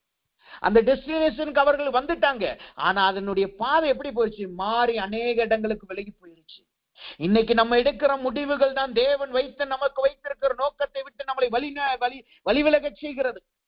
அப்ப தேவ சமூகத்துல வந்திருக்கிற நாம் அவருடைய தாசனா இருக்கும்படி நாம் ஒப்பு கொடுப்போமாக, அவருடைய பாதையிலே நடக்கும்படி ஒப்பு கொடுப்போமாக, அவருடைய வழிநடத்தலே நாம் ஒப்பு கொடுத்தோம் என்றால் நம்முடைய பாதை சுலபமா நம்மளால் டெஸ்டினேஷனை போய் சேர முடியும். இதற்கு இன்னொரு சின்ன உதாரணம் சொல்றேன் பாருங்க. இஸ்ரவேல் ஜனங்களுடைய ஜீவியம், இஸ்ரவேலுடைய ஜனங்களுடைய ஜீவியம் என்ன? 11 நாள்ல கானானை போய் சேருவாங்க. அதுதான் தேவன் நோக்கம், தேவனுடைய நோக்கமே அதுதான். 11 நாள்ல கானானை போய் சேர்ந்து கர்த்தரை ஆராதிக்கணும். ஆனா வழியில என்ன நடந்துச்சு? அவங்க எடுத்த முறுமுறுப்பின் பாதையினாலையும், அவர்கள் தெரிந்து கொண்ட சாய்ஸ்னாலையும் அங்க என்ன நடக்குது? கர்த்தர் என்ன சொல்லுகிறார்? நான் உங்களுக்கு ஆசீர்வாதத்தின் பாதையும் வைக்கிறேன், சாபத்தின் பாதையும் வைக்கிறேன். நீங்கள் எதை தெரிந்து கொள்ளுகிறீர்களோ அது ஆசீர்வாதத்தின் பாதை கானானுக்கு கொண்டு போகும், சாபத்தின் பாதை உங்களை அந்த வனாந்தரத்திலே சுத்த வைக்கும். ஆனா என்ன செஞ்சிட்டாங்க இஸ்ரவேல் ஜனங்கள்? அவங்களுக்கு தெரியும் டெஸ்டினேஷன் கானான் தான், இன்னும் 11 நாள்ல நாம போயிருவோம். ஆனா வழியில வந்த போராட்டத்தினால தவறான வழியை தெரிந்து கொண்டு தவறான முடிவுகளை எடுத்து 40 வருடம் வனாந்திரத்திலே சுற்றி திரிந்தார்கள். அதோட நிக்கல, அவர்கள் சந்ததி மாத்திரமே போச்சே தவிர யாரெல்லாம் எகிப்திலிருந்து வெளியில வந்தாங்களோ அவர்கள் மரித்து போனார்கள். மோசே உட்பட அவனால் கானானுக்கு பிரவேசிக்க முடியல. அவனுடைய பாதை தவறாய் அவன் தெரிந்து கொண்டபடினால், கற்பாறையை அடிச்சதுனால அவனுடைய டெஸ்டினேஷனுக்கு, அவனுடைய கோலுக்கு, அவனுடைய முடிவுக்கு அவனால் போக முடியவில்லை. வாக்குத்தத்தம் பண்ணிட்டு தேசத்துக்கு அவனால் நுழைய முடியல. இன்னைக்கு கர்த்தர் சொல்லுகிறார், அவர் நம்முடைய பாதையை அவர் அறிஞ்சிருக்கிறார், அவர் நம்முடைய முடிவை அவர் அறிந்திருக்கிறார். ஆனா நாம தேவனுடைய சித்தத்தின்படி போனோம் என்றால் நாம் கானானை சீக்கிரத்திலே நாம் போய் சேர முடியும், கானானுக்குள் நம்மளால் நுழையவும் முடியும். நாம் நம்முடைய பாதையிலே நாம் வழிவிலகுகிறவர்களாய் தேவையில்லாத மற்ற டிசிஷன் எடுக்கும் பொழுது நம் பாதை மாறி போகிறது. அது 40 ஆண்டுகளாய் மாறி போகலாம். சில நேரம் நம்முடைய கானானை சுதந்திரிக்க முடியாதபடி நம்மளை தூர தள்ளுகிறதாயும் காணப்படலாம். அப்ப தேவனுடைய வார்த்தையை நாம் கீழ்ப்படிந்து நடக்கும் பொழுது அவர் அவருடைய அந்த முடிவின் பாதையிலே நம்மளை கொண்டு போகிறார். இன்றைக்கு கர்த்தர் சொல்லுகிறார், அவர் உங்க தாயின் கருவிலே உங்களை உருவாக்கினார், அதனாலதான் உங்களுக்கு பெயர் சூட்டப்பட்டது. உங்க மூலமா உங்க குடும்பத்துக்கு மகிழ்ச்சி வந்தது, உங்க மூலமா உங்க உறவினருக்கு மகிழ்ச்சி வந்தது, உங்க மூலமா உங்க தகப்பனும் உங்க தாய்க்கும் கனம் பெற்றாங்க, உங்க மூலமா உங்க குடும்பத்துக்கு ஆசீர்வாதம் வந்தது. ஆனாலும் அதுல இன்னொரு பகுதி மறைந்திருக்கிறது. கர்த்தர் தம்முடைய தாசனாய் உங்களை தெரிந்திருக்கிறார். அதை நாம் மறந்து போக கூடாது. நம்மளை அவர் ரட்சித்திருக்கிறார் என்றால் அவர் நம்மளை தாசனாய் தெரிந்து கொண்டிருக்கிறார். அது இப்ப வந்ததல்ல, அவர் உங்களுடைய தாயின் கருவிலே உங்களை தெரிந்தெடுத்துட்டார். அப்ப இனிமே நம்முடைய வாழ்க்கை கர்த்தருடைய கரத்துல ஒப்பு கொடுங்க. ஆண்டவரே, என்னை தாசனாய் அழைத்திருக்கிறீர் அல்லவா, என்னை நடத்தும்படி என்னை பரிசுத்தப்படுத்தி இருக்கிறீர் அல்லவா, என்னை அழைத்து என்னையே உம்முடைய ஊழியத்தை செய்யும்படி என்னை அழைத்திருக்கிறீர் அல்லவா, நான் என்னை உம்முடைய கரத்துல ஒப்பு கொடுக்கிறேன், நீங்க என்னை நடத்துங்க என்று ஒப்பு கொடுங்க. கர்த்தர் உங்களை நடத்துவார். எப்படி இஸ்ரவேல் ஜனங்கள் கானானுக்கு போய் சேர்ந்தார்களோ அதே போல் உங்களை கர்த்தர் கானானுக்கு கொண்டு போய் சேர்க்க வல்லவராய் இருக்கிறார்.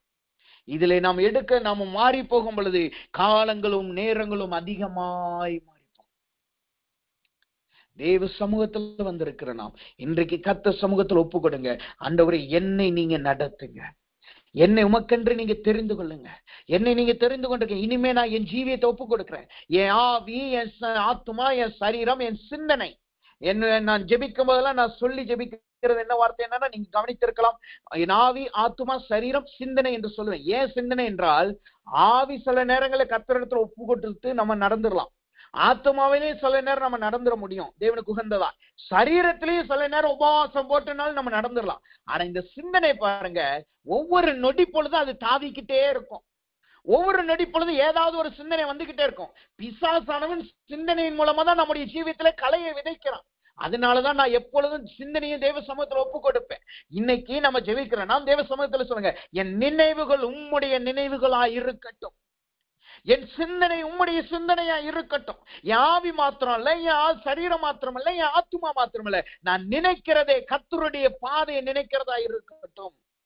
பொறாமையும் அல்ல, உலகத்தின் சிந்தனைகள் அல்ல, தேவ சிந்தனையனை நிரப்பட்டும் என்று ஒப்பு கொடுங்க. கர்த்தர் நம்முடைய சிந்தனையினால் உங்களை நிரப்புவார். நீங்க தேவனுக்காய் தெரிந்திருக்கிறபடினால் உங்களால் அவரால் உருவாக்கப்பட்டு நீங்கள் நடக்க முடியும். நான்காவதாய் கடைசியாய் குறிப்பை மாத்திரம் நாம் பார்த்து ஜெபிப்போம். அவர் நம்மளோடு துணை நிற்கிறவர். யெசுரனின் தேவன் என்றால் அவர் நம்மளோடு துணை நிற்கிறார். அப்படி துணை நிற்கிறார் என்றால் என்ன அர்த்தம்? வசனம் சொல்லுகிறது, 2 சாமுவேலின் புஸ்தகம் 7வது அதிகாரம் 9வது வசனம். அந்த வசனத்தை மாத்திரம் வாசிப்போம். 2 சாமுவேலின் புஸ்தகம் 7வது அதிகாரம் 9வது வசனம் சொல்லுகிறது, நீ போ, இவ்விடத்திலும் உன்னுடனே இருந்து உன் சத்துருக்களை எல்லாம் உனக்கு முன்பாய் நிர்மூலமாக்கி பூமியில் இருக்கிற பெரியோர்களின் நாமத்திற்கு ஒத்த பெரிய நாமத்தை உனக்கு உண்டாக்கினேன். யெசுரனின் தேவனாய் கர்த்தர் நம்மளுக்கு துணை நிற்கிறார்னா என்ன அர்த்தம்? நாம் போகிற இடங்கள்லாம் அவர் நம்மளோடு கூட வருகிறார். நீ போகும் எவ்விடத்திலும் நான் உன்னோடு இருந்து நம்முடைய சத்துருக்களை தேவன் நிர்மூலமாக்கி பூமியிலே நம்முடைய நாமத்தை பெரிதாக்குகிறார். இது யாருடைய வாழ்க்கையில நடந்துச்சு? தாவீதினுடைய வாழ்க்கையில. அவன் சவுலை விட்டு ஓடும் போதும் கர்த்தர் கூட இருந்தார். அவன் ஆடுகளை மேய்க்கும் போதும் கர்த்தர் கூட இருந்தார். அவன் எதிரிகளின் நாட்டில இருக்கும் பொழுது கர்த்தர் கூட இருந்தார். அவன் சிங்காசனத்தை பிடிக்கும் போது கர்த்தர் கூட இருந்தார். சிங்காசனத்தை விட்டு ஓட வேண்டிய சூழ்நிலையிலும் கர்த்தர் கூட இருந்தார். அவன் சத்துருக்களை எல்லாம் தேவன் நிர்மூலமாக்கி போட்டான். அவன் சொந்த மகனே அவனை பகைஞனா எழும்பும் பொழுது அவனையும் கர்த்தர் நிர்மூலமாக்கி போட்டார். கர்த்தர் சொல்லுகிறார், அவர் யெசுரனின் தேவனா இருக்கிறாருன்னா இந்நாள் முதற்கொண்டு அவர் உங்களோடு இருக்க போகிறார். நீங்க போற வேலை ஸ்தலத்துல உங்களோடு கூட வருவார். நீங்க படுக்கும் போது உங்களோடு படுத்திருப்பார், உங்களோடு உட்கார்ந்து இருப்பார். நீங்க மற்றவங்கிட்ட பேசும்போது உங்களோடு இருப்பார். நீங்க போகிற எந்த இடமா இருந்தாலும் உங்களோடு அவர் வருவார். அவர் வருகிறது மாத்திரமல்ல, உங்களுடைய சத்துருக்கள் பகைஞர்கள் யாராயிருந்தாலும் அவர் நிர்மூலமாக்கி போடுவார். மூன்றாவது, உங்கள் நாமத்தை பெரிய நாமமாய் மாற்றுவார். எப்படி தாவீதுடைய நாமம் பெரிதாச்சு? இயேசு கிறிஸ்து பூமிக்கு வந்த உடனே சொல்றாங்க, அவர் வசனம் சொல்லுது, லூக்கா 20:41 சொல்லுது, கிறிஸ்து என்பவர் தாவீதின் குமாரனாயிருப்பாரோ. அதே போல் லூக்கா 18:37 சொல்லுது, தாவீதின் குமாரனே எனக்கு இரங்கும் என்று ஒரு குருடன் சொல்லுகிறார்.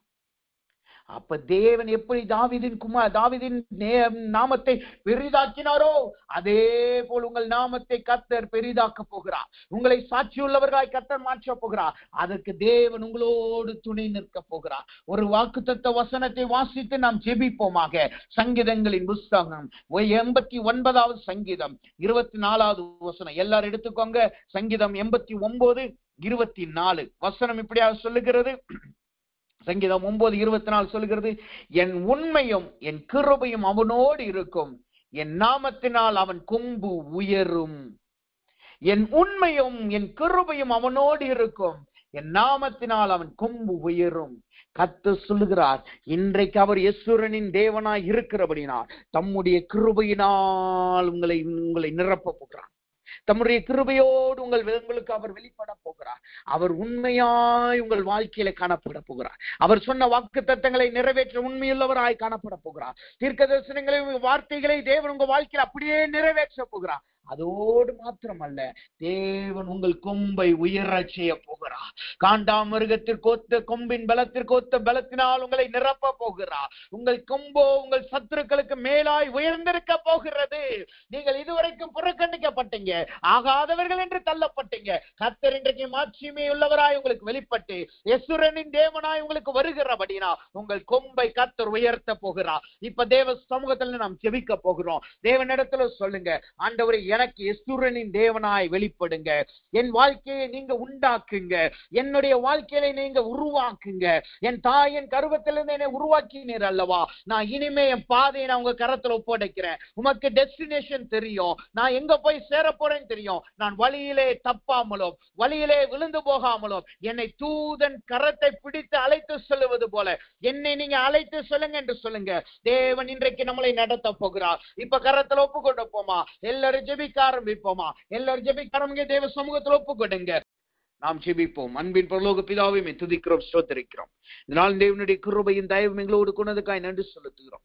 ஆண்டவரே, பிள்ளைகள் வாழ்க்கையிலே நீர் யெசுரனின் தேவனாய் வெளிப்படுகிறீர். அதற்காய் நன்றி கர்த்தாவே. யெசுரனின் தேவனாய் வெளிப்பட்டு ஆண்டவரே, உம்முடைய பிள்ளைகள் ஜீவியத்தை நீர் ஆசீர்வதிப்பீராக. ஆண்டவரே, ஒருவரும் ஒப்பிட முடியாத தேவனாய் உம்முடைய பிள்ளைகளுக்கு நீர் வெளிப்படுவீராக. இவர்கள் சத்துருக்களை இவர்கள் ஆளுகை செய்வார்களாக. இவர்கள் சத்துருக்களை இவர்கள் நிர்மூலமாக்குவார்களாக. தேவனே, நீர் இவர்களை உண்டாக்கி இவர்களை ஆளுகை செய்கிறவர்களாய் நீர் மாற்றுவீராக. குறிப்பாய் ஆண்டவரே, நீ சொன்னபடி இவர்களை உருவாக்கி ஆண்டவரே, நம்முடைய ஊழியத்தின் அழைப்பை நீர் கொடுப்பீராக. இவர்கள் செல்லுகிற இடங்கள்லாம் நம்முடைய தாசர்களாய் வெளிப்படுவார்களாக. இவர்கள் செல்லுகிற இடங்கள்லாம் ஆளுகை செயலாய் காணப்படுவார்களாக. நம்முடைய சித்தத்தை நிறைவேற்றுகிறவர்களாய் இருந்து ஆண்டவரே, இவர்களுக்கு வைத்திருக்கிற அந்த டெஸ்டினேஷன், அந்த இறுதியின் கட்டத்திலே அவர்கள் போய் சேர நீர் உதவி செய்வீர். குறிப்பாய் ஆண்டவரே, பிள்ளைகள் போகிற இடங்கள்லாம் நீங்க துணை இருங்க கர்த்தாவே. ஆண்டவரே, வேலைக்கு சென்றாலும், பிரயாணப்படும் பொழுது, வாகனம் ஓட்டும் பொழுது, ஊழியத்தின் காரியத்துல, வீட்டு காரியத்துல, இவர்கள் பிள்ளைகள் வாழ்க்கையில எல்லாரோடு நீங்க துணை இருந்து ஆண்டவரே, சங்கீதம் 89:24 சொல்லுகிறபடி உடைய பிள்ளைகளின் கொம்பை நீர் உயரச் செய்வீராக. உடைய கிருபையினால் நிரப்பி, உம்முடைய உண்மையினால் நிரப்பி உடைய ஆண்டவரே, இவர்கள் கொம்பை நீர் உயரச் செய்கிறக்காய் ஸ்தோத்திரம் கர்த்தாவே. அப்படி நீ செய்யறக்காய் நன்றி செலுத்துகிறோம். எல்லா துதி கனமையும் உமக்கே செலுத்துகிறோம். இயேசுவின் நாமத்தில் ஜெபிக்கிறோம் நல்ல பிதாவே. ஆமேன், ஆமேன், ஆமேன். கர்த்தர் தாமே நம் யாவரும் ஆசீர்வதிப்பாராக. இப்பொழுது நாம் யாவரும் சேர்ந்து கர்த்தரை ஸ்தோத்திரி. என் முழுவதுமே உம்முடைய பரிசுத்த நாமத்தை ஸ்தோத்திரி. என் ஆத்துமாவே கர்த்தரை ஸ்தோத்திரி. கர்த்தர் செய்த சகல உபகாரங்களையும் மறவாதே. ஆமென், ஆமென், ஆமென். பிதாவாகிய தேவனுடைய அன்பும் பரிசுத்த ஆவியானவருடைய அன்யோன்ய ஸ்நேகமும் என்றும் என்றும் சதா காலமும் நாம் யாவரோடும் கூட இருந்து நம்முடைய கொம்பை உயரச் செய்வதாக. ஆமென், ஆமென், ஆமென்.